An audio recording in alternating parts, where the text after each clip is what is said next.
Hello friends, welcome to home food zone. இன்றைக்கி இந்த வீடியோவில் ரொம்பவே ஹெல்த்தியான நல்ல சூப்பரான ஒரு சைட் டிஷ். இப்போ நினச்சாலும் சட்டுன்னு ஒரு 10 நிமிஷத்தில் செஞ்சிடலாம். இட்லி, தோசை, சப்பாத்தின்னு எல்லாத்துக்குமே நல்ல காம்பினேஷனாக இருக்கும். அதை செய்கிறதுக்காக ஒரு பேனை சுடு பண்ணிவிட்டு 2 டேபிள் ஸ்பூன் கடலைப்பருப்பு, 1 டீஸ்பூன் சீரகம், 1 டேபிள் ஸ்பூன் கொத்தமல்லி சேர்த்து நல்லா வறுத்துக்கலாம். லோ ஃப்ளேம்லேயே வச்சு நல்லா அந்த கொத்தமல்லி பருப்பு எல்லாமே நல்லா செவந்து வர வரைக்கும் வறுத்து எடுத்துக்கணும். பருப்பு லேசாக செவந்து வந்ததும் இது கூட சேர்க்கறதுக்காக ஒரு 5 பல் பூண்டு, பெருசாக இருந்ததுன்னா 3 இல்லை 4 அந்த மாதிரி எடுத்துக்கலாம். சின்னதாக இருந்ததுன்னா 5 பல் பூண்டு சேர்த்துக்கோங்க. இதோடய அரை கப் அளவுக்கு பொட்டுக்கடலை சேர்த்துட்டு லோ ஃப்ளேமில் வச்சு ஒரு 2லேருந்து 3 நிமிஷம் நல்லா கைவிடாமல் வறுத்துக்கிட்டே இருங்க.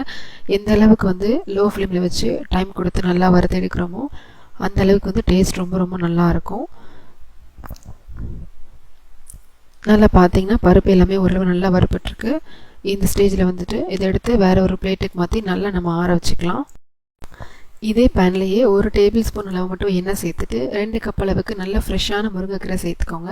முருங்கைக்கீரை நல்லா சுத்தமாக கழுவிட்டு அதில் ஈரப்பதம் போகிற வரைக்கும் நல்லா நிழல்ல ஃபேன் கீழே நல்லா காய வச்சுட்டு எடுத்துக்கோங்க. ஈரத்தோடு போட்டு வறுத்திங்கன்னா அந்தளவுக்கு டேஸ்ட் நல்லா இருக்காது. நல்லா இந்த மாதிரி கொஞ்சம் ட்ரையாக இருக்கிற மாதிரி பார்த்து எடுத்துக்கோங்க. அடுப்பு மீடியம் ஃப்ளேமில் வச்சுட்டு நல்லா அந்த மாதிரி வறுத்து எடுத்துக்கோங்க. கீரை எல்லாமே நல்லா வெந்து வரணும். 1லேருந்து 2 நிமிஷம் வரைக்கும் நல்லா டைம் கொடுத்து வறுத்துக்கோங்க. ஃப்ரெஷ்ஷான முருங்கைக்கீரை இல்லை அப்படின்னா நீங்கள் நல்லா ட்ரையான முருங்கைக்கீரையில் கூட செய்யலாம். அதுவும் டேஸ்ட் நல்லா தான் இருக்கும். இப்போ பார்த்தீங்கன்னா கீரை எல்லாமே நல்லா வெந்து வந்திருக்கு. இந்த ஸ்டேஜில் ஸ்டவ் ஆஃப் பண்ணிவிட்டு இதை எடுத்து நம்ம நல்லா ஆற வச்சுக்கலாம். நல்லா ஆறினதுக்கப்புறமா மிக்ஸி ஜாரில் போட்டு அரைச்சி எடுத்துக்கணும். இப்போ அரைக்கிறதுக்கு மிக்ஸி ஜாரில் காரத்துக்காக 1லேருந்து 2 பச்சை மிளகாய், 3/4 கப் அளவுக்கு தேங்காய், கூடவே நம்ம வறுத்த பருப்பு, முருங்கைக்கீரை எல்லாமே போட்டுக்கலாம். இதில் கொஞ்சமாக ஒரு அரை டீஸ்பூன் அளவுக்கு மட்டும் புளி சேர்த்துக்கோங்க. ஒரு அரை ஸ்பூன் அளவு உப்பு சேர்த்துட்டு இதை நம்ம அரைச்சிக்கணும்.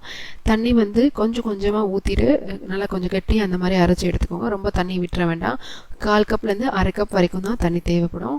இந்த மாதிரி அரைச்சி எடுத்துகிட்டு இதை ஒரு பவுலுக்கு நம்ம மாற்றிக்கலாம்.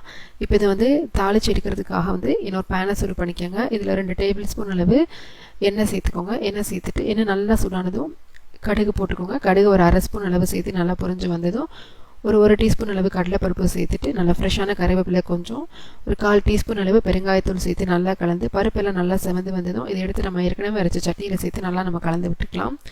நல்ல ஹெல்த்தியாக சூப்பரான ஒரு சட்னி ரெசிபியாக இருக்கும். நீங்கள் இதை எப்போ வேணாலும் செஞ்சு கொடுக்கலாம். இட்லி, தோசை, சப்பாத்தினி எல்லாத்துக்குமே நல்ல காம்பினேஷனாக இருக்கும். கீரை பிடிக்காதவங்க கூட இந்த மாதிரி செஞ்சு கொடுத்தீங்கன்னா கண்டிப்பாக நல்லா விரும்பி சாப்பிடுவாங்க. குழந்தைங்களுக்கும் கூட கண்டிப்பாக இது ரொம்பவே பிடிக்கும். இந்த ரெசிபி உங்களுக்கு பிடிச்சதுன்னா லைக் பண்ணுங்கள், ஷேர் பண்ணுங்கள், கமெண்ட் பண்ணுங்கள். கண்டிப்பாக ஹோம் ஃபுட் ஜோனுக்கு சப்ஸ்கிரைப் பண்ண மறக்காதீங்க. நாளைக்கு இதே மாதிரி நல்ல ரெசிபியோட உங்களை மீட் பண்ணுறேன். அது வரைக்கும் பாய்.